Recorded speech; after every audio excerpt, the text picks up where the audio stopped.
title of today's lecture is Fitness, Disease, Health, and Legacy Therapy.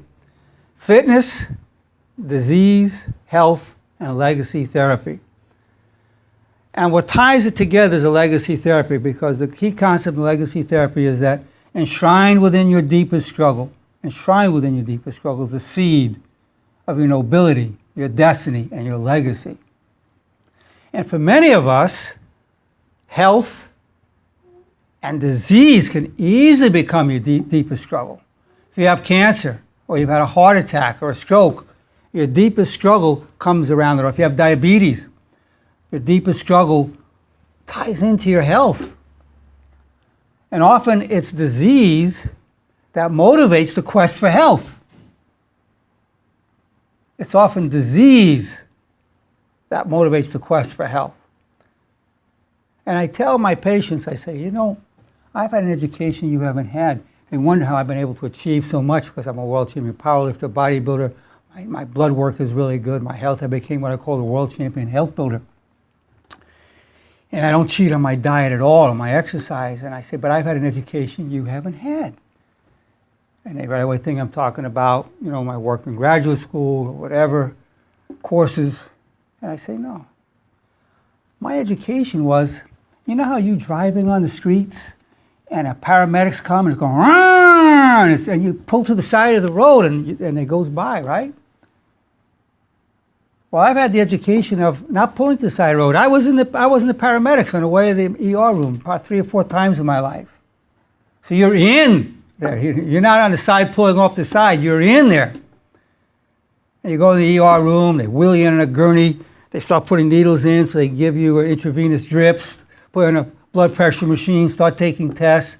And you go through that 3 or 4 times. I say you can either learn now how not to be in that position, or if you survive, you can go through those things and you'll learn. You'll learn to take care of yourself, because you don't want to go through that again.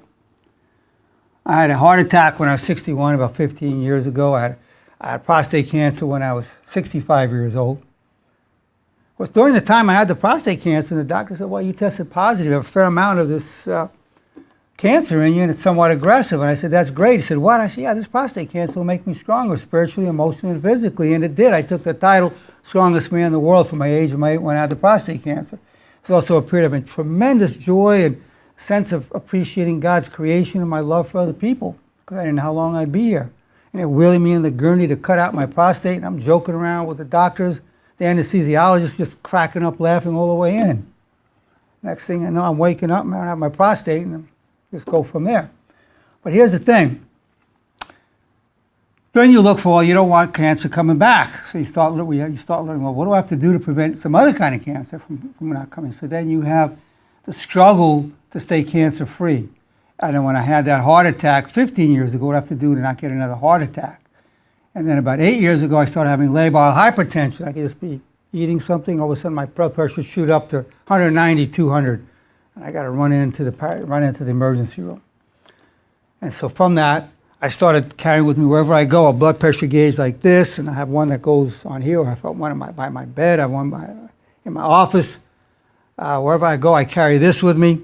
Take my blood pressure about 10 times a day. I'm an expert on blood pressure, because for me, staying alive became a full-time job. Not only one of my deepest struggles, a full-time job, and on top of that, it became a hobby. I learned so much about natural approaches, allopathic approaches, and each one has its power, the allopathic medicines and the natural ways. I try whenever possible to do things naturally. So part of my legacy in staying alive has been the education and the compassion that I have for other people and being able to advise people about what to do. Of course, because I'm not an MD, I'm not a trained professional nutritionist. I have to say, talk to your nutritionist, talk to your physician. But here's some natural approaches. Or you're on that medication, talk to your doctor about this medication. You have high blood pressure and they put you right away in a beta blocker, talk to them about putting you on an AC inhibitor like lisinopril. Oh, you're on a Atenolol and you're tired, you know what? Talk to your doctor about putting you on metoprolol. It won't tire you out as much, and it's a good beta blocker.